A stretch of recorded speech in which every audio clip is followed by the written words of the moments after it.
Meu nome é Ricardo Souza Andrade, tenho 17 anos. Pô, foi uma infância de boa, jogava bola, estava pipa, ia pra escola normal. Só tinha umas discussões com a minha irmã mais velha. Fui crescendo, fui começando a aprontar na escola. E como meu pai não dava muita atenção pra mim, ele conversou com minha mãe e falou se eu não parar de aprontar, eles iam terminar por causa disso. Aí eles terminou por causa disso. Meu pai vai de vez em quando, assim quando ele liga pra ver, eu vou lá e falo com ele de boa. Mas não sou muito de trocar ideia com ele não.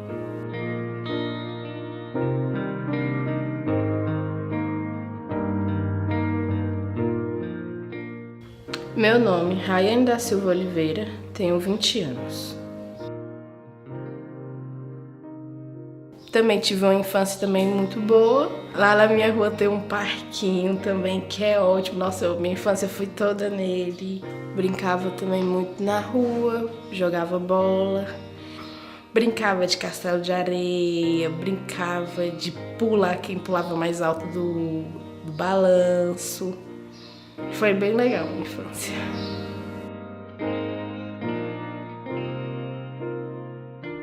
Meu pai e minha mãe se separou quando eu tinha 12 anos. Aí eu comecei a desandar.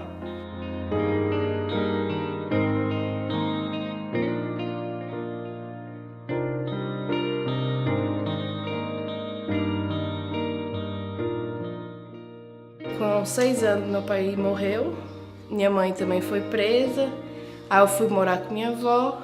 Com a prisão da minha mãe eu me revoltei porque eu tinha acabado de perder meu pai e não tinha minha mãe comigo. Então, pra mim foi bem revoltante.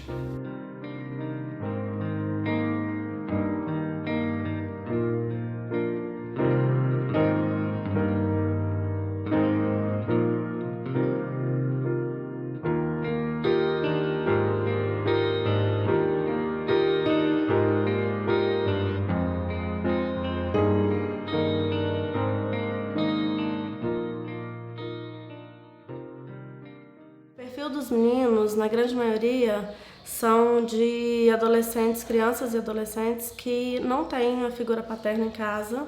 São pessoas que passam muita necessidade e acabam, na minha opinião, sempre se envolvendo mais com a criminalidade devido a isso, a necessidade, a ausência dos pais em casa. Minha mãe é mais de boa, batalha pra conseguir as coisas pra mim quando eu peço. E dá atenção, meu pai não dava atenção. Eu ia pedir uma coisa, ele dava só pro outro, não ligava muito pra mim assim. A adolescência foi aquela adolescência de criança terrível. Muito, muito, muito. Eu saía do mundo de pensar onde minha mãe tava e, pensava agora qual é o meu mundo. Meu mundo é esse, porque eu não tenho minha mãe, então meu mundo é esse que eu tô vivendo. Então, eu vendendo droga, pinchando, fazendo algo na rua, era o que eu me desconectava da minha mãe.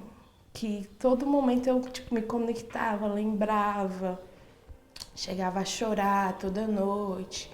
Então, pra mim não ficar me corroendo por aquilo, eu caçava alguma coisa de fazer na rua.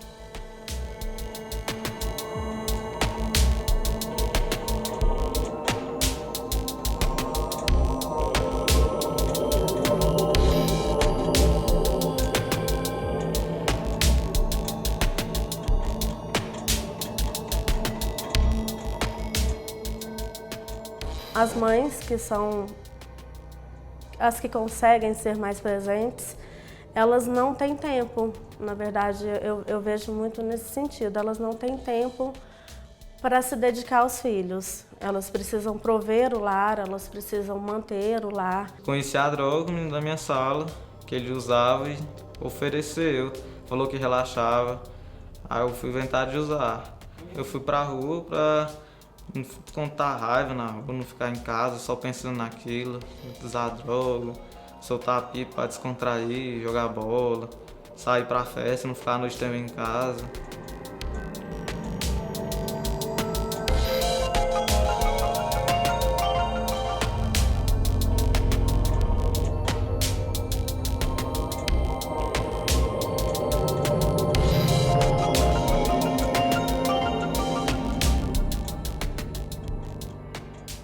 Infelizmente, a maioria dos jovens chega lá por um descaso. Então ele se sente tão ausente da família que eles começam a se envolver com a droga. A vulnerabilidade dele realmente é a carência afetiva. E eles procuram seus amigos na droga. Tipo, já tava com ódio já, que meu pai não dava atenção. Aí, tipo, não pensava tanto. Depois, quando eu usava droga, tipo, esquecia de tudo. Só tava lembrando só daquilo na hora. Porque a droga, ela é um refúgio. É onde você passa frio e não precisa de um cobertor, porque a droga te aquece.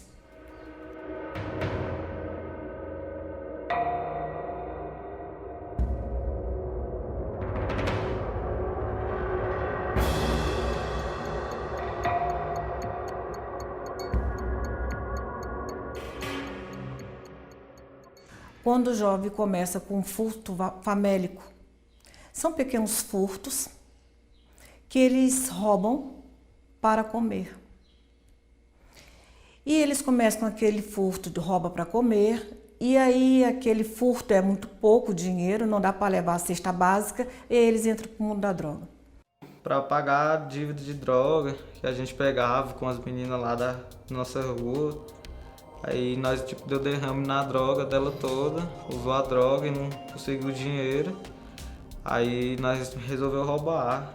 Aí nós estávamos andando pela rua com a faca. Aí o Vinícius já deparou com uma mulher lá com um monte de dinheiro na caixinha e falou, então vai ser esse salão aqui mesmo. Ela tava vacilando com o dinheiro. Aí nós entrou lá dentro do salão, já rendeu todo mundo, pegou a caixa com o dinheiro e tudo.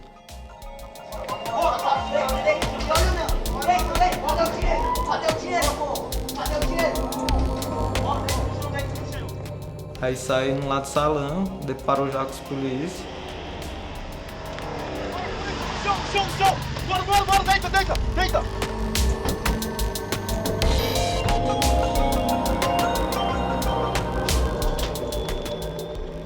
Ele já abordou, deu voz de prisão e levou lá pra DCA. Vergonha, todo mundo vendo nós algemados. E sofrimento pra minha mãe, que vendo algemado lá, ela passando mal.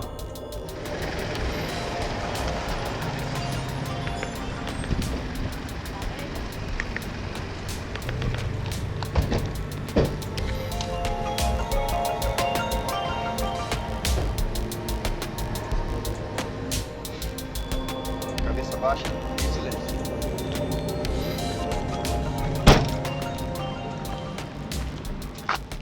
Mas tipo, depois tem arrependimento. Por que eu fui roubar logo um trabalhador, essas coisas assim. Podia ter descontado tipo em outra coisa, não roubando, usando droga.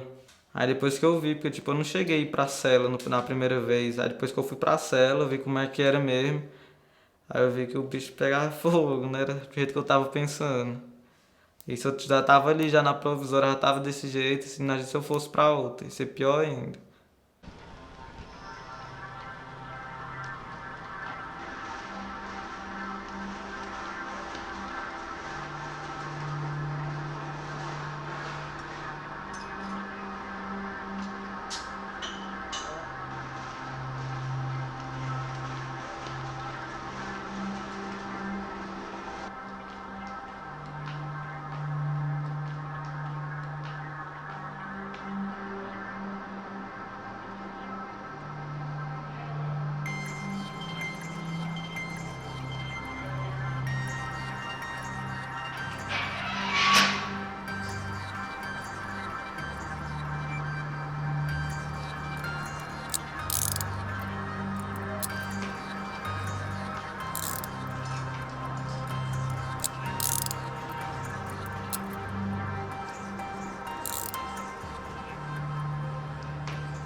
Boa tarde, meninos. Eu sou da Defensoria Pública. Eu tô aqui na qualidade de advogada de defesa de vocês. Vocês estão sendo acusados aqui pelo crime de roubo a um estabelecimento comercial.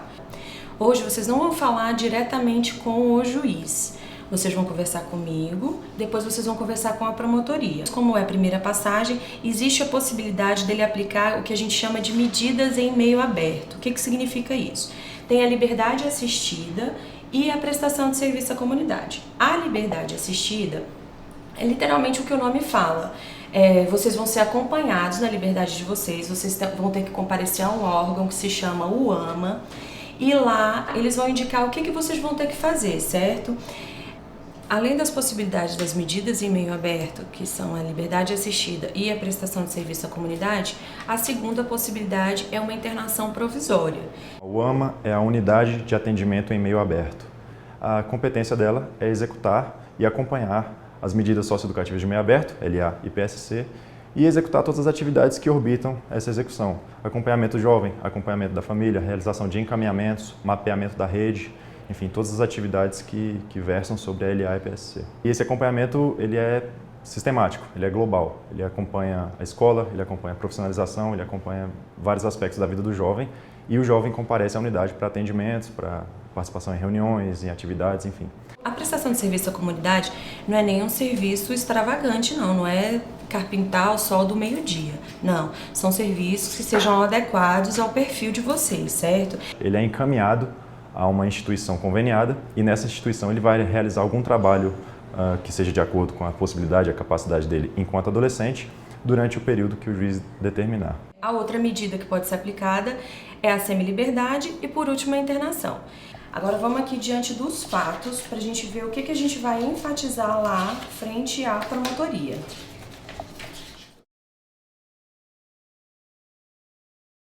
Ricardo, na sua situação, o Estatuto da Criança e do Adolescente, ele permite que você faça um acordo com o Estado para que esse processo fique suspenso. Por quê? Porque é a sua primeira passagem, porque você está no âmbito familiar, ou seja, você falou que está com a sua família, que você tem bom relacionamento com eles, né, não tem grande envolvimento com a senda infracional. Esse acordo seria o seguinte: você receberia um benefício que se chama remissão, acumulado com uma medida socioeducativa. No seu caso, eu acho que você não precisa de mais de uma medida, seria suficiente a liberdade assistida. Além da liberdade assistida, como você está fora da escola, também a gente vai aplicar para você a medida protetiva de inclusão na escola, tá? Eles vão facilitar a sua matrícula e tudo isso. Você falou para mim que tem interesse em retomar seus estudos, né? Então a gente pode ficar combinado assim, você cumpre essa medida e esse processo fica suspenso, você cumpriu a medida e aí o processo acaba, ele vai para o arquivamento. Pode ser assim? Pode ser. Tudo bem, doutora? Pode, doutora. A VENCE é uma vara especializada no acompanhamento da execução de medidas socioeducativas. Ela vai avaliar periodicamente como se dá a execução dessa medida, seja no meio aberto, com os relatórios enviados pelas UAMAs, seja no meio fechado, com os relatórios enviados pelas unidades de semi-liberdade e de internação. As medidas socioeducativas podem ser aplicadas a partir dos 12 anos de idade até os 18 anos de idade, né? Ou até completar 18 anos. Após os 18 anos, o adolescente, em princípio, deve ser acompanhado se praticar novo ato, se trata de crime, não mais ato infracional, e ele não é mais adolescente, ele vai ser acompanhado pelo juiz criminal. A VENCE também possui um papel de promoção de ações para fortalecer a execução da medida socioeducativa de acompanhamento desses adolescentes. A rua, me dava a oportunidade de fazer tudo que a rua dá mesmo. De vender droga, de roubar, de matar. Mas o único que eu abracei foi a droga. Que com isso eu consegui, ter alguma coisa para me comer, ter um lugar para me dormir. Aí comecei a vender droga na rodoviária, picava. Aí consegui o dinheiro de eu pagar aquela droga e mais dinheiro para pegar outra droga. Na rua, eu fazendo frega, eu nem tinha visto os cana. Os cana chegou e me abordou. Eles me pegaram passando já a droga.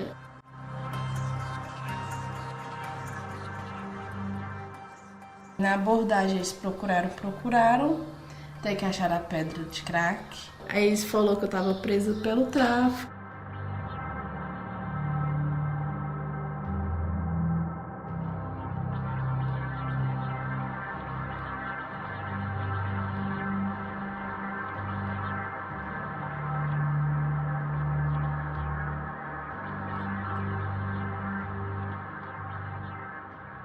Eu lembrei muito da minha mãe. Eu lembrei que ela sempre me falava pra mim nunca fazer o que ela faz e sempre fazer o que ela fala.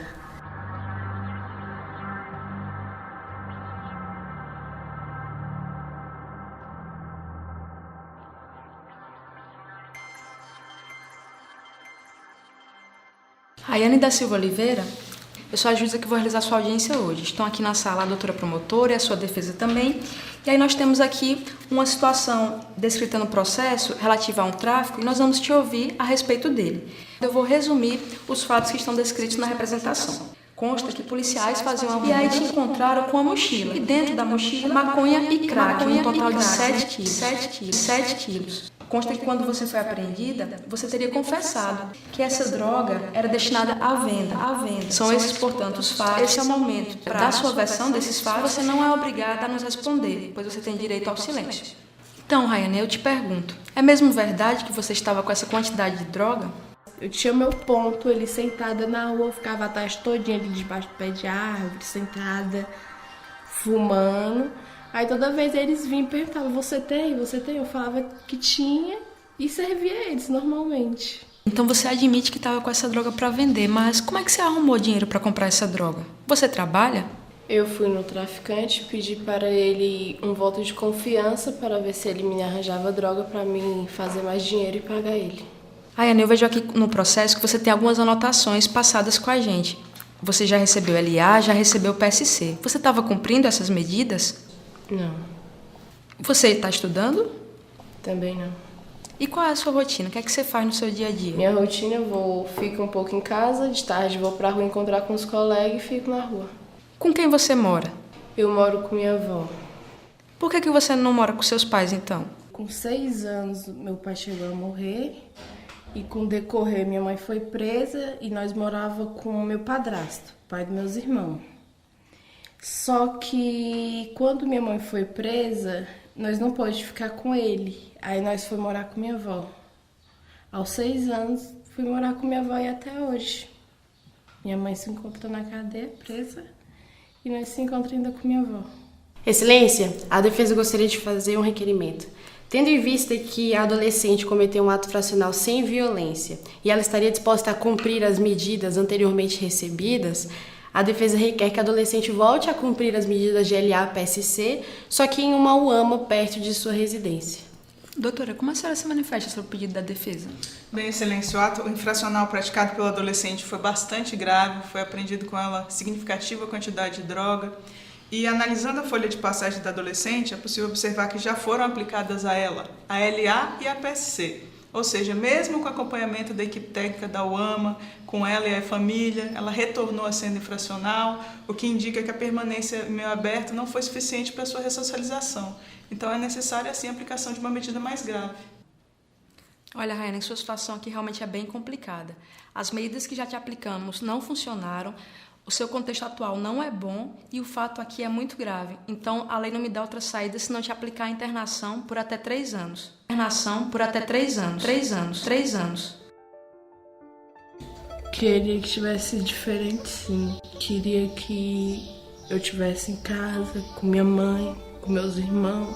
Eu acho que, nada vem em vão, né? Se teve aquele dia pra me ser presa e ficar internada, tinha algum propósito, porque ali eu pensei em realmente mudar minha vida.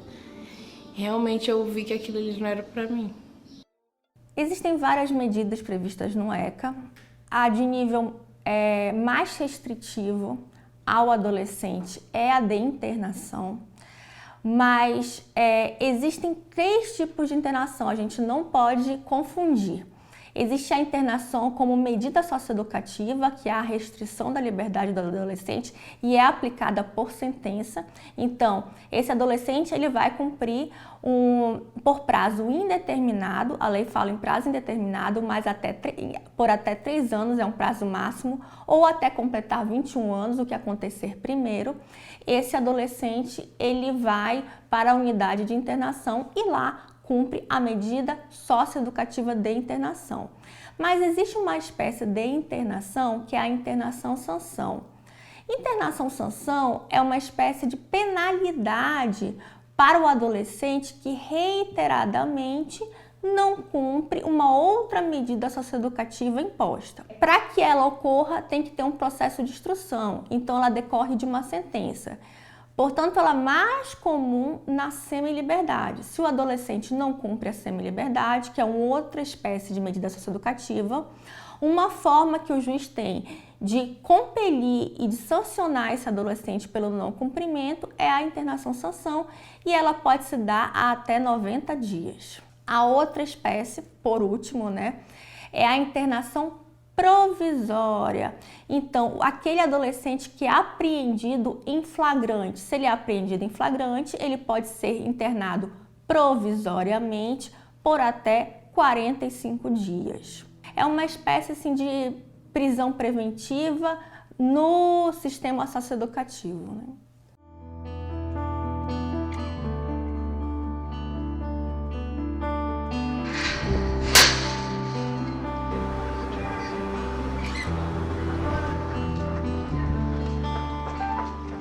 A medida socioeducativa, a importância dela para os internos nossos é a questão da recuperação. A gente acredita que sem educação a gente não consegue recuperar esses meninos, Eles já estão muito tempo fora da escola e aqui a gente resgata novamente esses meninos, a escola. A gente tenta resgatar também a família para o convívio, A medida também tenta trazer isso, Fora as questões que eles não tinham lá fora, a questão médica, A questão geral médica que dentro da unidade a gente traz também aqui para dentro, que eles não têm lá fora. Então, assim, a questão da medida é bem ampla, passa pela escola, pela família, e por toda uma estruturação de condutas aqui dentro.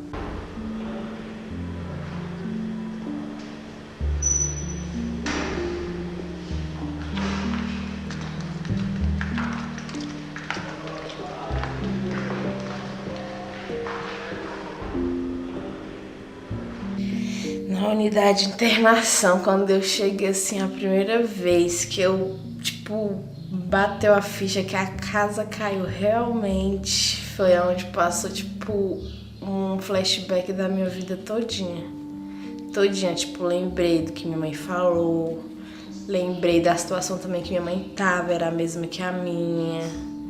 Eu lembrei de tudo.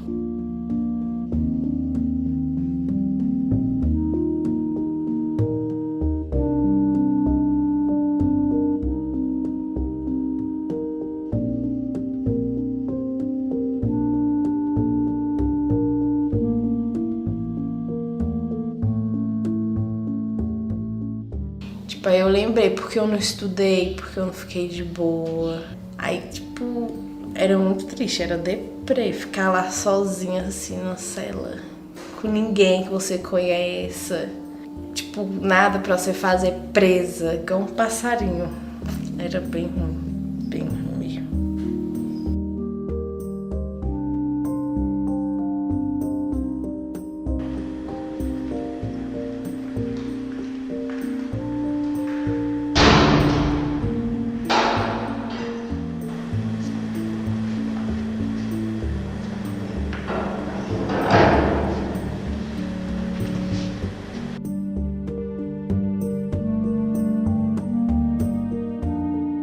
A medida de internação estrita é a medida mais severa prevista no ECA.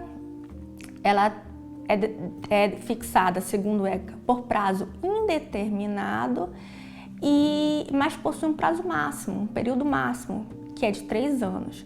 A depender da evolução desse jovem, nos relatórios que são enviados pela unidade, ele pode sair anteriormente, tá?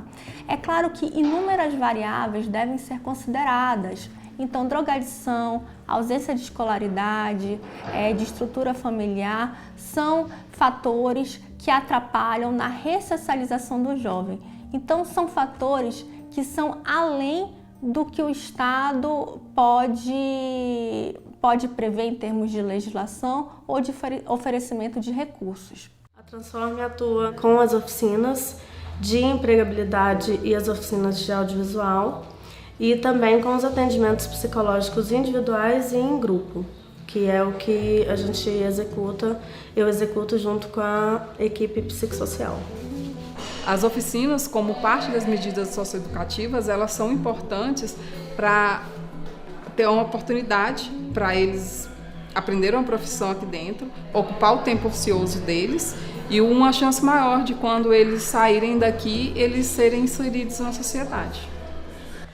As oficinas trazem um reflexo bastante positivo, como um todo, para todos os socioeducandos, tanto as meninas quanto os meninos, eles são bastante comprometidos. Eu acredito que eles saem um pouco mais preparados, eles se sentem um pouco mais preparados para a vida, para o mercado de trabalho, que é o objetivo das oficinas, né? Subsidiá-los de alguma forma nesse sentido. E eu acho que é esse o reflexo que a gente consegue reproduzir neles. Na unidade de internação eu encontrei muitas oportunidades nas oficinas. Foi bem massa as oficinas de vídeo. Gostei bastante da oficina de vídeo. Foi bem legal, curti. Eles dão muita oportunidade.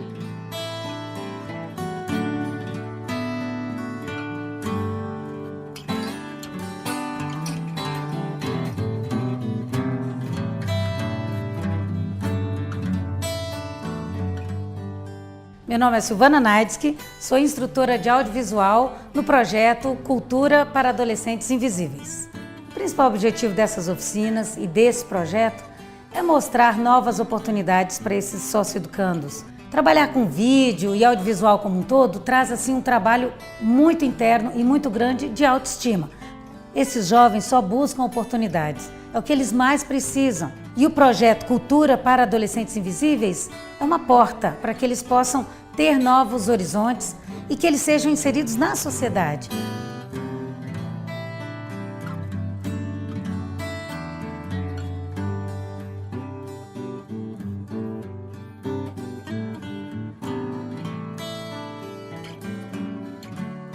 Meu nome é Tayane Castro, eu sou professora de empregabilidade e vivência. Nosso objetivo é mostrar para elas uma outra saída, um outro caminho, uma alternativa boa para o mundo, né, do crime, da criminalidade e da marginalidade. Então a gente faz essa reinserção com elas no mercado de trabalho. E a maior parte das meninas, elas realmente querem uma mudança. A gente consegue observar várias mudanças no comportamento delas, elas conseguem se tratar com mais respeito, elas conseguem se ver com as qualidades que elas realmente têm. Então a gente passa isso para elas e elas acreditam nisso. E conforme elas vão acreditando nelas, elas vão desenvolvendo várias habilidades de comportamento e vão realmente desenvolvendo habilidades de vivência e de você ter uma sociabilidade melhor com as outras pessoas. Extremamente importante as oportunidades, as oficinas que a gente leva, porque muitas vezes as unidades são muito carentes de atividades para os meninos. Então, muitas vezes, as ONGs que trabalham lá dentro é a única oportunidade de um curso profissionalizante que eles têm acesso.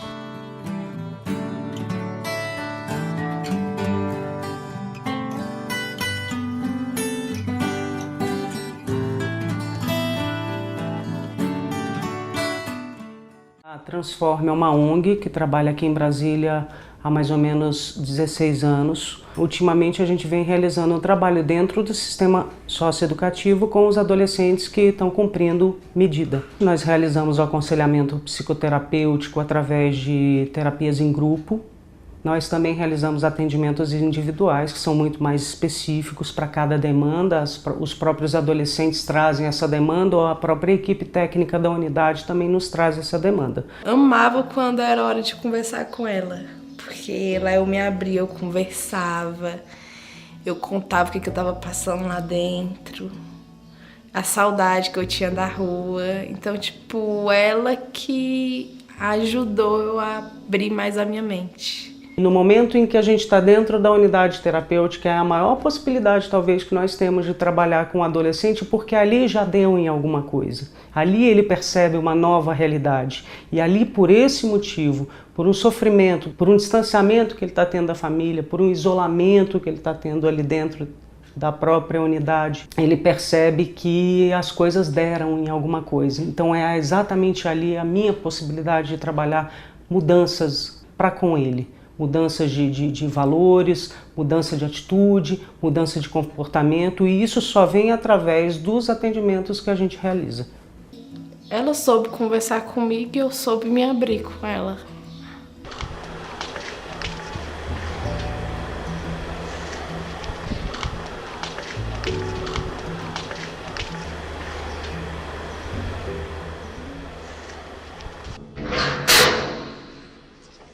Enquanto mais atividade os meninos tiverem, menos problemas a unidade vai ter e mais ocupado a cabeça dos meninos com coisas boas. É colocar na cabeça dos meninos, no pensamento deles, que há outra vida, que há outra oportunidade, que eles podem escolher o caminho deles, que eles podem escolher o caminho certo, que eles podem seguir uma vida tranquila, que eles podem ser músico, que eles podem ser cineasta, que eles podem ser professor, que se eles quiserem, eles podem ser tudo, né? Basta eles quererem um pouquinho.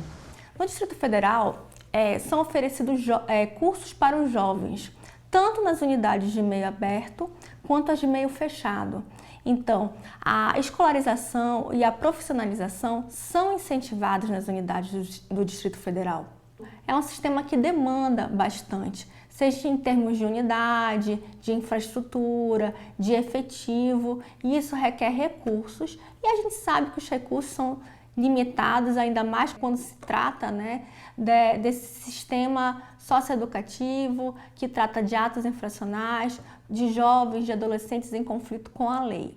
Enfim, com todos os direitos que são concedidos pela legislação e por todos os recursos que o Estado oferece, ainda que escassos, por todas essas oportunidades que são concedidas aqui em termos de Distrito Federal, eu posso dizer que o jovem, o adolescente, ele só não sai desse contexto infracional se ele não quiser. Essa vida aí de ficar roubando é só morte e cadeia. Não muda isso não, eu quero um futuro melhor pra mim.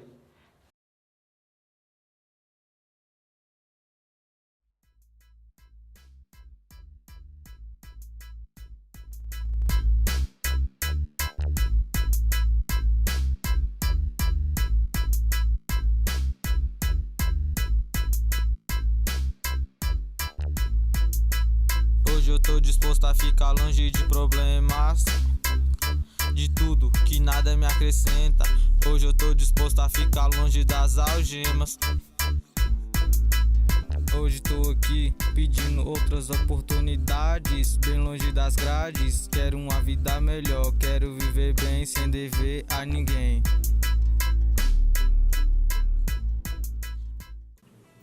Quando chegou meu alvará de soltura, tipo, passou 1001 coisas na minha cabeça, que agora eu ia mudar, que eu ia, tipo, fazer aquilo que eu tinha prometido pra minha família mesmo lá dentro. Prometi que eu ia estudar, eu ia mudar de vida, que não ia mais dar trabalho pra minha avó, que ela já era senhora de idade, e, tipo, fazer o diferente da minha mãe.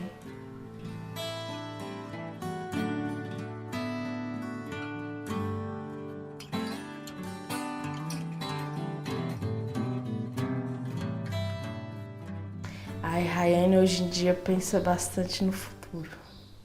Porque hoje em dia eu tenho uma filha, tenho alguém agora que depende de mim, né? Então, eu quero dar o melhor pra minha filha.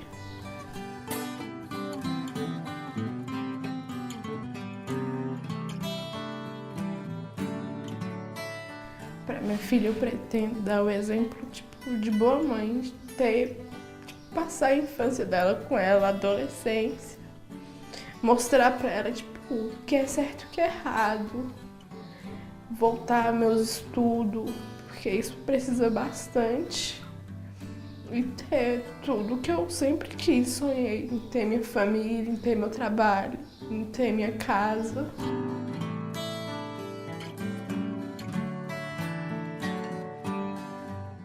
A importância de ter oportunidade é nós abraçar aquela oportunidade que estamos ganhando. E lutar por aquilo também, né?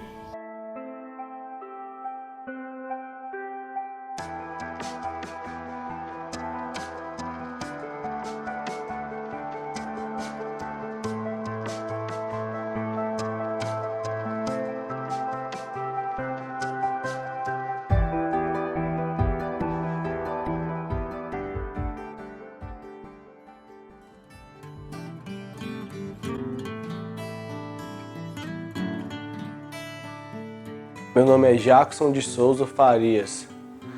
Eu cometi um 33, um crime de tráfico de drogas. Eu fiquei 2 dias preso e saí na audiência de custódia por ser primário. Aí, se eu rodar de novo, eu vou ter que ficar lá 6 anos, porque vai contar a primeira e a segunda. Eu cumpro a medida pagando R$45 por mês, acho que é durante uns 2 anos, e também ajudo os velhinhos na casa dos idosos. Eu tenho que ir lá e dar uma força lá de vez em quando. Murilo Gustavo Moura Duarte. Cometi um assalto de celular em Sobradinho. Fiquei 17 dias preso. Meu nome é Maria Eduarda Cursino e eu fui presa no ano de 2018 porque eu dei o golpe no Uber. E eu fiquei internada, acho que foi 20 dias.